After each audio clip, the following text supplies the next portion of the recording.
y'all? It's your girl Sakina, and I'm back with another review. This is my review for the Real Housewives of Potomac. This is season 9, episode 13.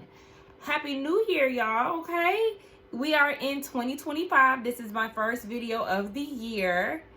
And, you know, we're just going to see what this year brings. I don't know what to expect. All I can do is, you know, just put my best foot forward. That's it. That's all. My nephew went back home. He left. When did he leave? He left on Friday. And I was so sad. I cried. I cry often. Well, I haven't cried in a minute leaving the kids. Like, I used to cry every time I leave my niece and nephew. But then, you know, as time went on, I stopped. But then, when he left on Friday, I was trying not to cry at the airport. But then I was like, oh my gosh. And then he turned around when him and my mom were at the door. And he was like, bye, Auntie Bean. Oh my gosh. So yeah, I can't wait to see him again, to see, you know, all of them. I have 2 nephews and a niece. And yeah, I love my babies and I can't wait to see them again. But be sure to check us out tonight on the Whether You Like It or Not panel, hosted by Giving You the Real Tea. Check your community tab and all of that, and come back around these YouTube streets at 8:30 Eastern Standard Time. Yeah, and let's just go ahead and get into it. So it picks up where it left off 2 weeks ago, with Mia on the phone trying to figure out where her kids are, because she got word that Gordon picked them up and dropped them off at the old nanny's house, which is like 4 hours away from where they live.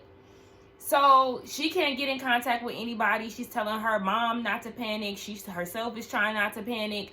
And she just doesn't know what to do, because Gordon isn't answering the phone. The nanny ain't answering the phone. She has no type of answers. So she goes to the bathroom and she's breaking down. Oh my gosh. Mia, again, you did this on episode 1. Was that episode 1? No, that was episode 2 when she was doing all of that.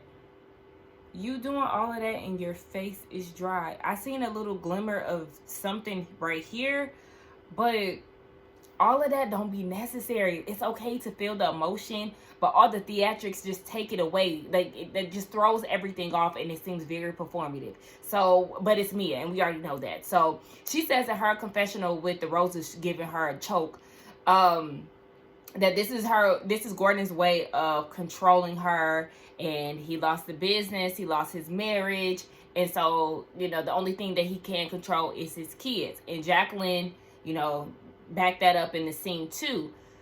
I'm sure y'all already seen in the blogs that her and Ink supposedly split, and I guess her and Gordon are possibly back together. I don't know. I don't care. Every time I see that, I don't care. Okay? I don't believe any of this BS. I don't care. So she was also telling the ladies in the Sprinter on the way to the resort the day before that Gordon probably thinks that she's on a romantic vacation or whatever with Ink, and not really believing that she's out with the girls. Again. So Jacqueline calls the nanny's daughter. I'm like, Mia, you didn't think to do that? Because Mia was saying that this is somebody that's really close to her. She was actually the mother of the bride in Mia's wedding. This is somebody she's really close to. But yeah, Jacqueline calls the nanny's daughter. The daughter confirms that the kids are with her. But then again, it's like, that's it? Like, as I'm saying this right now, like, that's it? You're not going to talk to your kids to see if they're good, to see if they're really there? Production, did y'all cut that out, or was that literally it? Because, girl, people could say yeah all day and be lying their asses off. So you didn't think to hop on the phone with your kids to see if they was good, to see how the 4-hour travel was with their manic dad? Okay. So yeah, at this point, let's just move on. The girls are on their way to the city, and they're in the Sprinter. Karen asks Kiana about her and Greg, like, what's the update on their relationship and stuff. You know, Kiana, my man. And so she goes into the story of how they met. She met him a month after he got his divorce, And this was also in the midst of her closing her salon and getting into being a spa owner. So she said there was a lot of clashing in that first year of them dating, because it was two people basically trying to come into their own. Well, that's already like alert, red flag, is when y'all are clashing within that first year. Because that first year, you're supposed to be, in bliss. And, I always say that everybody is nice in the beginning and all that stuff. But if y'all are clashing like that in the first year, then no, you have to take that as a sign. Like, literally, I did the same thing. Like, girl, are we clashing? So she said within that second year, which that's where they are currently, she said that everything is good, whatever. But and now at this point, that's when they're moving in together, building the house. The house should be completed in 4 weeks, and she said that it's an adjustment. And, she's on a tighter schedule with him and his kids and things like that. But it's okay for her. Is it really okay? And then Greg was talking about he hasn't eaten anything but pizza since she's been gone. You already give me the type of vibe that you like to be free-spirited, that you don't want to be that traditional wife of cooking and cleaning and all of that stuff on a daily basis and stuff, because she said that the house is kind of dirty. And that's like a drastic change. So what is he waiting on you to clean up? Does his daughters clean up? How often, like, do they live with y'all full time? Like, what is that? Because if he's waiting on you to do things, it already seems as if you're not with, well, not already seems, you already said that y'all have two different views when it comes down to relationships. You said it's already strict in here. So you sure that this is the type of lifestyle that you want to go into? But you know what? I can hear Terrence right now yelling at us, or yelling at me, shall I say, because this is her relationship. This is what she want to be in. You know what? You're absolutely right. So, I mean, have at it, because you already know the man that you're dealing with. Then we get into Karen and Ray. Giselle said at the Lagoon party, Ray explained to her that Karen gave him a list of things to do to basically keep the relationship alive. And we already know that the status of the relationship is not really much of anything, because Karen in her drunk wig already said that on the little body cam when she was in the, she was under the influence. So she said that when they were first dating or whatever, he used to hold her hand. And so now he used to open the door for her. So now he opens the door for her. Karen, that man is 90 years old. At this point, you need to be holding the door for him. Like, I don't care. Let's move on. Karen, you're never going to get me to believe that Ray, who can't even barely walk up y'all stairs, is going downtown and munching on your box. Like, she can barely even say it out her mouth because she knows she full of shit. Stop playing with us. Jacqueline is sitting next to Ashley on the Sprinter, and she's telling her about, the stressful time that her and Mia had looking for the kids. Apparently, it was over like 2 hours. 2 hours? So Mia was MIA, no pun intended, from the ladies for 2 hours, and nobody checked in on her to see what was going on or whatever. Oh, okay. But yeah, so she tells her that the kids was missing and stuff, and they were at somebody's grandma's house. Whose grandma? I'm confused. But anyway, yeah, Ashley said that she's triggered. She feels like Mia shouldn't be sitting here on this trip, parlaying and everything else. Her main priority needs to be her kids. Well, girl, I guess that just makes y'all two different people, because she didn't even try to hear her kid's voice. Let the TV tell it, because we didn't see her talk to them kids to see if they was cool. And Jacqueline, you better hope that you don't get cussed out, because you already know how Mia get down when it comes down to you. So be prepared just in case. So they get into town, they're doing some shopping, and Ashley is like, Mia, I heard about your kids, like, what's going on with that? And it seems like there's always an added layer to the story when it comes down to Mia. Because she said that she couldn't get in contact with him. And then she said that he wanted to see the kids. So he picked the kids up from Jacqueline's house. Okay, she said that before. Then the kids end up 4 hours away in Virginia. I thought somebody said South Carolina.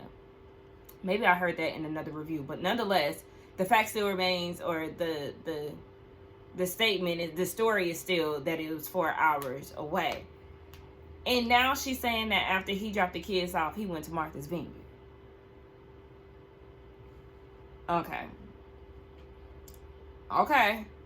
And so Ashley is pretty much just trying to figure out what's going on. Like, girl, you so shook up and you, but you still here. Like, you still here. And then she was like, it's kind of hard to be here for you because she's still feeling some type of way about the things that Mia said about Giselle's daughters. And remember, in the blogs, they are saying that that conversation between Mia and Giselle was a lot worse than what we were presented with. They said that Mia was calling Giselle's daughters whores. And she's dead ass wrong for doing that because nothing in their conversation, I'm sure, warranted all of that. And you could tell that the conversation was worse than what they led on because of the way that Ashley is acting. Like, you know, I just don't agree with it, because from what we seen, it's not that deep. But yeah, Ashley is still harboring feelings based off of that conversation, something that didn't have anything to do with her. And so, yeah, it sounds like it was definitely a lot more deeper than what we got to see. And I mean, I get it. Giselle don't want her daughters to be disrespected on TV, so you know she asked the producers not to play that or whatever. So I understand that. But at that point, Ashley was like, "Girl, I don't even know how to be here for you," and she was over it because she said in her confessional, which she introduced a new look, which is nice. Wendy introduced a new look that was nice. So all the new confessionals have been nice thus far. But yeah, she's just like, it's too many mixed stories when it come down to Mia. Yeah. And Kiana, of all people, is the one that's trying to be there for Ashley. And she was like, you know, just take her for what it is. You know, she got a lot going on right now. But at this point, Kiana sound like we all know that Mia is a liar, so just let her lie. That's what Kiana's vibe is giving me. So then we see Karen, Wendy, and Giselle talking about Mia. Oh, Jacqueline was there too. And Wendy was like, girl, you better than me because I would have been moving around furniture. I would have cleared that whole table. Again, giving insight on the severity of the conversation. And so Giselle is basically like, you know, she don't got time for it. She know that Mia is miserable, blah, blah, blah. But yeah. Look at that reaction. Look at that reaction compared to Candace and Wendy giving looks and, you know, things of that nature. Anything that Candace and Wendy does, her reactions are very animated, very pumped up. I don't know if it's a little watered down and dialed back because she doesn't have her hype man Robin around. I don't know. But she's very like, I mean, what do you expect? Mia's miserable.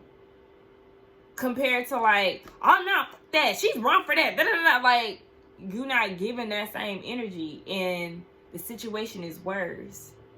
And I know that some people felt like Wendy was reaching when she called Giselle out. No, she was well within her right of calling Giselle out because, again, let's look at this episode compared to all of her previous reactions to people that she don't like, who's done shit for less, or, you know, she's accused people of doing less than what Mia supposedly had said and done.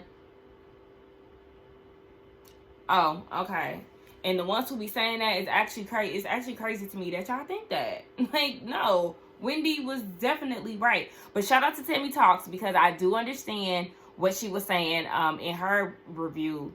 She was saying that basically Wendy is the same person who is trying to befriend Giselle. So you selective when it comes down to your outrage and things too. I gotta give you that. I gotta give you that. Giselle gifted Wendy and Cam, her daughter, matching hats. They're not really matching hats. They're just both pink. I actually don't mind the visor that they gave Wendy because it was pink and had pearls on it. It's like AKA. You know, she's an AKA. So I felt like that was a good gift, but Wendy said that she wouldn't wear it, and which I'm not really mad at because it came from Giselle. But if it didn't come from Giselle, then I wouldn't be mad. Kiana bought her like a little bong, a mini bong or whatever, you know, because of Happy Eddie. But I didn't like the banana shape. I don't know. I like practical gifts, so I do feel like that was a good gift. But I feel like you buying it and it's a banana shape, that's what made it corny to me. And you know what? Somebody said that wig that Karen is wearing on vacay is the same wig that she got pulled over in. And I believe that. I believe that. I believe it because that forehead is foreheading, okay? I don't know who applied that wig, but they should have pushed it. Do this, okay? Do this because, girl, that forehead is just out there. And listen, I understand she got a big forehead, but I always felt like that was a perk of wearing frontals. You get to design your dream forehead. You get to bring that hairline down. Create your dream hairline. Because, girl, I'm looking at this wig like your forehead is beaming. But, okay. So they had this rum tasting. And they're asking Karen if she's going to drink. And, you know, Mia, well, you know, we're not driving. And Karen was like, ha, bitch. A part of me feels like that was edited out of place. I don't feel like that was her response. I don't know. But if it was, that's funny as hell. But Karen was saying that she is just sober around them. She's not drinking around them. And that's the reason why they keep making all of these excuses and saying things like, congratulations on your sobriety. Then she gonna say, bitch, who said I was sobriety? See, you're drunk now, bitch, because what you talking about? Who said I was sobriety? Who said I was sober? Is that what you mean? And a lot of people seem to think that you gonna skip out on the reunion and say that you down at the rehab. So they might be onto something. Who knows? So as they're tasting the rum or whatever, they decide to play this impressions game. I said this small ass table because y'all, they have their individual, you know, drinks to taste. And then you expect somebody to eat off of a table that's like this round? What is it, like 8 people in their group? Let's be so for real. I was so annoyed by that. Like, get them a bigger table. What the hell is this? So they play the impressions game. Kiana goes and does Mia and Stacy. Stacy does Ashley when she was doing her TikTok dances. I did laugh at that. And then when it was showing the flashbacks of Ashley doing her TikToks. And I'm not doing that because of the dancing. I'm doing that because she had on a sweatshirt that I have. And the sweatshirt is from Forever 21. It was a black sweatshirt that says black. I've worn it on here a few times. It was in collaboration with a black company. It was like a Black History collaboration, because otherwise I wouldn't have got it if it wasn't like a collaboration.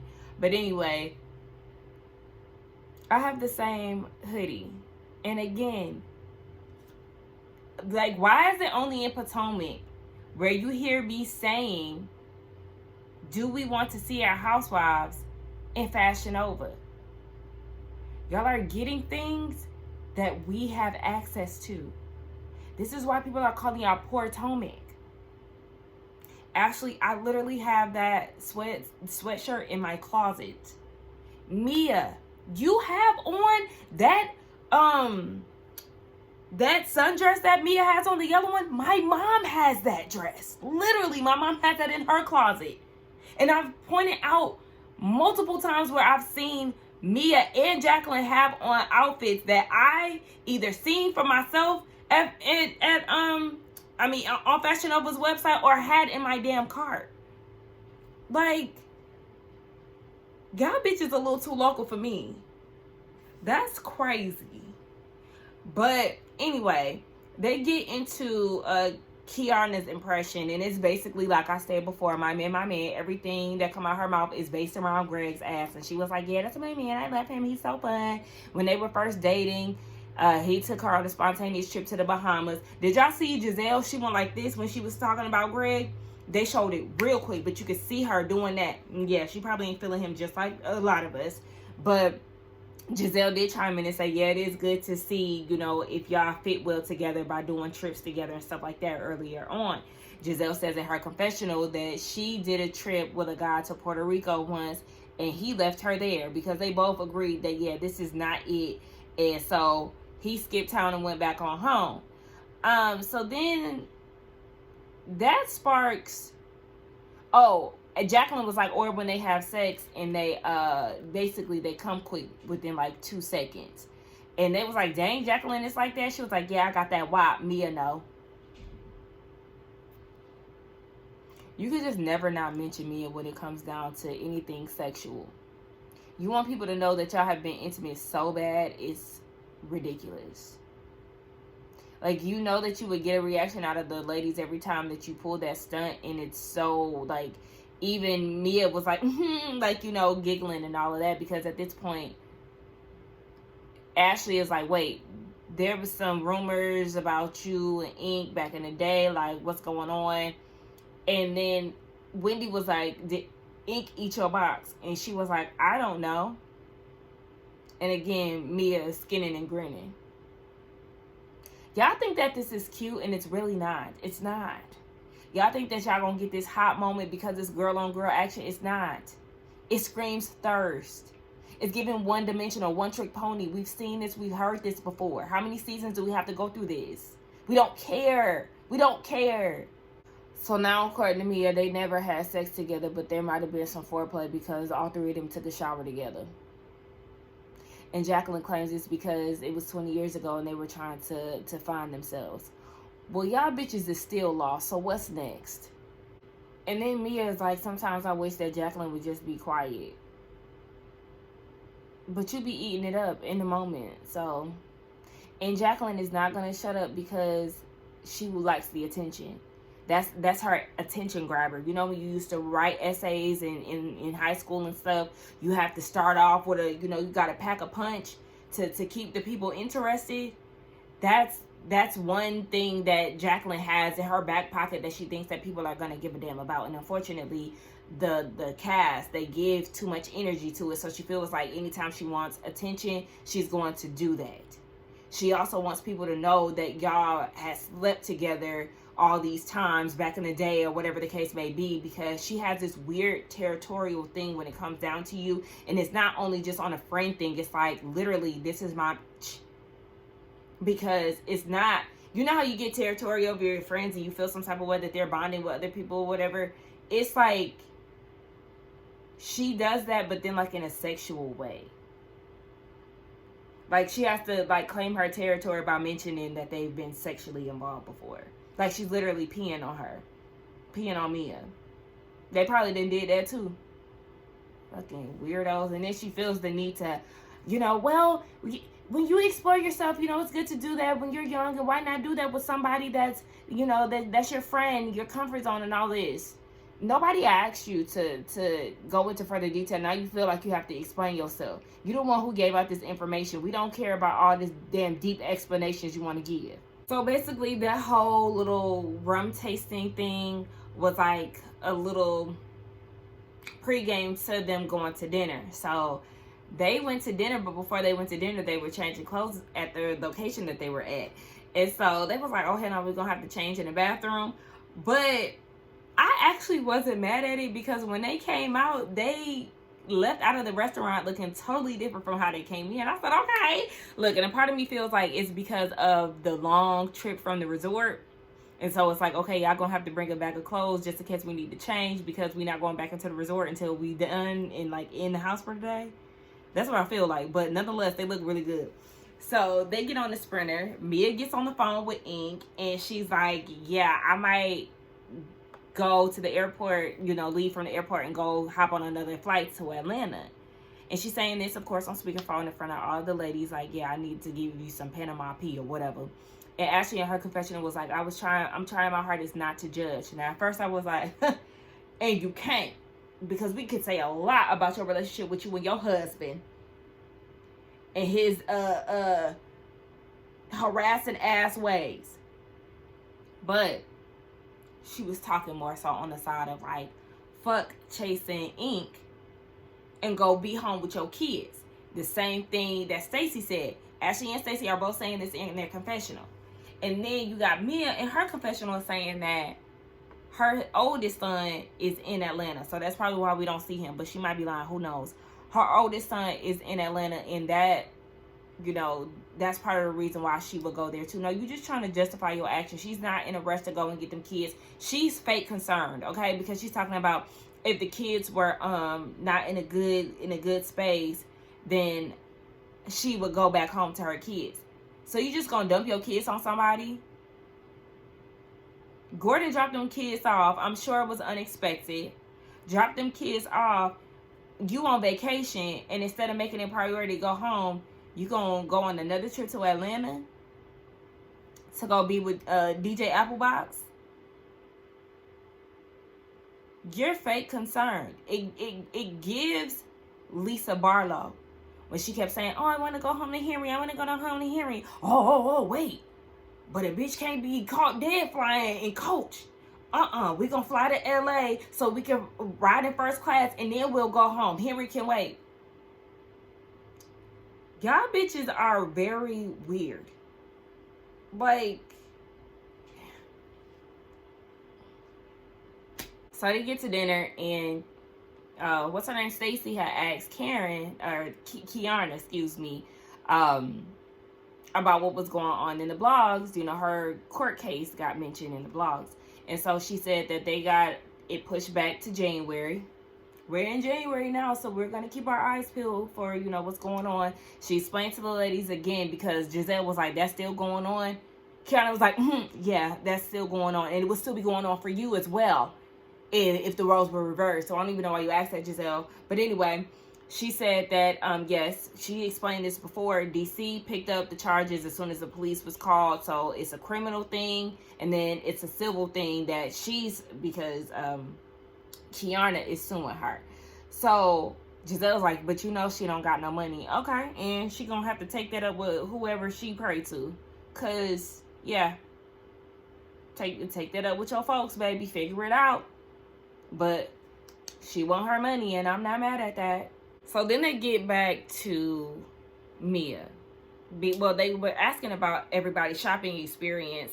And Ashley was like, you know, it's cool, but I had to leave. It was just a little too overwhelming because, remember, she got into it with Mia. So Mia's like, really? It was overwhelming for you? And so that's when she tells the ladies what was going on because they all don't know. So she tells them what was going on with the kids. And so Wendy is like, girl, you need to protect them kids, basically. You need to keep Gordon away from them kids if he doing all of this carrying on. And she's like, but how do I do that when he's never, you know, hurt his children? And Karen was like, girl, you get the police involved. Because she said that her ex-husband wanted her son, and he took her son on a 3-hour ride. And she called the police and got her son up out of there. Like, she don't care. There's no hesitation when it comes down to her kid's safety and, you know, getting her kids back in her presence or whatever, under her protection. Yeah, that's the difference between y'all and Mia, who lives for the drama. Because then Giselle is like, oh, well, she wanted a safe space for her kids. And she said that it wasn't until Karen brought it up to her, she didn't realize that the night before, Mia doubled down on what she said about the girls. And, yeah, she just didn't like that. And so Mia said that she apologized off camera. Giselle feels like basically it was a delay. And if she really meant it, she would apologize at the table. I guess without saying it, it sounds like Giselle wanted an apology on camera because she initiated she disrespected her daughters on camera. And so she wanted that apology on camera, and I guess it just did not come fast enough for her liking. And I get that, because if I'm sitting here telling you how I feel, instead of being like, oh my gosh, yeah, I'm sorry, I did not mean to speak out of turn about your daughters, whatever, blah, blah, and like giving an instant apology, you apologize off camera, and that can kind of give like a and scene type of thing, you know what I'm saying? Or it could have been one of those things where Mia thought about it long and hard and was like, you know what, I was tripping, let me go ahead and apologize. Because, you know, sometimes when you in a moment, you a little heated, you know, say whatever comes to your mind, and then afterwards, once you have time to think about what was said, you like, damn, I shouldn't have said that. So it really could go either way, but again, Mia likes the theatrics because she's saying she's tired of being under a microscope. Basically, like, she shouldn't have said that, but she's tired of living under a microscope and everybody having an opinion on what she got going on. And yeah, her life is chaotic, but she's living her life authentically. Are you really? Do you really tell the truth? Because we know you to be a known liar. So, yeah, when you say things like you're telling the truth, you live authentically, blah, blah, blah. Yeah, sure. We take your truths with a grain of salt because we just never know with you. And at this point, your cast is starting to see that there are a lot of holes in your story, Miss Ma'am, Miss Crater. Okay, it's a lot of holes. It's a lot of rocky roads to this journey that you're trying to sell everybody. Like, girl, what are you talking about? Oh, I be living for Wendy's ad-libs, honey.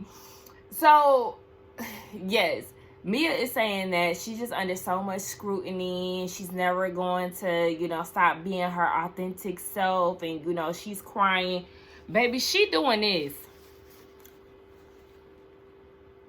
Mouth just open as fuck. Like, girl, if you don't close your motherfucking mouth, your mouth does not need to be wide open while you dabbing your tears. Like, girl, what is this? So then, of course, here comes Jacqueline talking about, you know, the temperature has really been high when it comes down to her.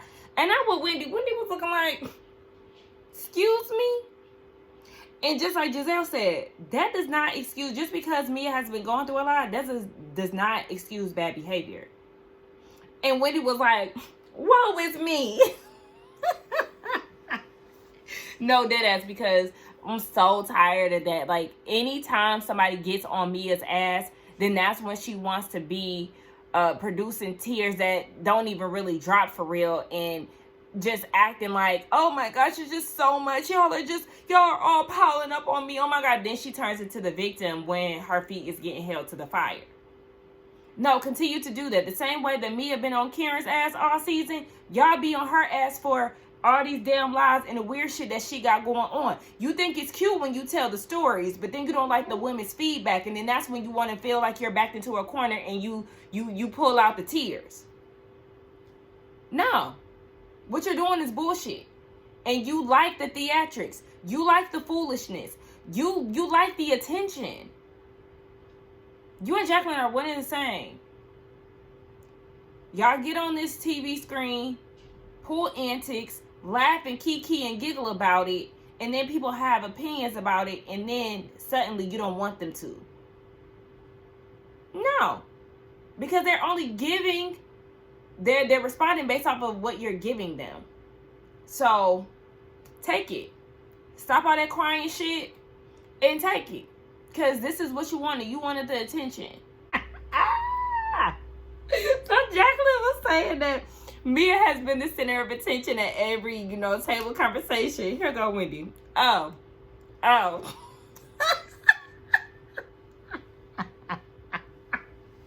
Meanwhile, Giselle is like, stop. Yeah, Jacqueline, shut the fuck up. Like, literally, shut up.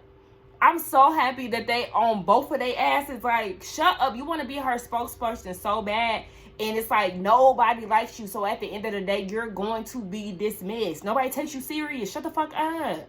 That's another person where people see them for their works. Remember when Jacqueline got on here initially and her and Mia had it out and stuff? The ladies were treating her like, you know, this wounded deer, and, you know, coming to her aid, especially because they were on a cash trip and Mia done cussed her out. They aired each other business out there and all of that stuff.